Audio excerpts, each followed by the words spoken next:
Well, my first office was a closet. It was the office space was previously used as a closet by an insurance company. I had a couple of used desks, a phone system, and it was just me, myself, and I. And then later I hired my first employee. You know, there was just such an energy or atmosphere that just drew me to Dan. And I was at a point in my career to start working with these big institutions. And, you know, I took a chance with a 24-year-old kid at the time. And it's been the best decision I've made as far as my career goes. When I first started, I think there was 9 employees. This is another testament to kind of what the company's all about. All of those employees, minus 3, are still here. My goal was to go after the foreign national communities. We were speaking 9 languages before we spoke English in the office, so sometimes walking through the office in the afternoon, it was just like walking through the United Nations, because everybody was on the phone and speaking in their own native languages.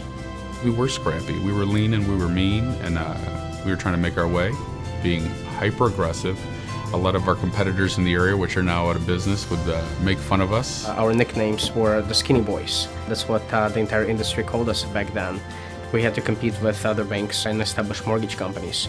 My goal was to do high volume at discount prices. It's funny, 2-3 years later, the Skinny Boys are still in business, and the guys that were trying to take advantage of their clients are out of business, or they work here, ironically. Slowly but surely, word started to get around that, you know, that we were building the company up, and folks started to just flock to us, and he started hiring them on, and we started outgrowing our spaces, and, you know, it really hasn't looked back. We don't sit down at family dinner and we don't talk about the successes, because, once again, we don't look back, we only look forward.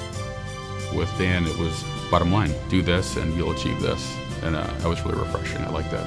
My story wouldn't have been written if I didn't take the chances. Also, I was young enough that I could actually take chances. And now looking back, I have taken a lot of chances in my professional career.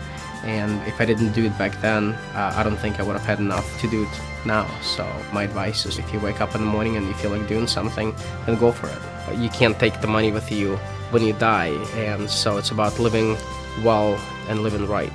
So in other words, raising my daughter and giving her the opportunities that I couldn't get, or my parents couldn't give me because of where we lived. And I think so she's more proud of me as being a parent, being a dad, than being a successful businessman.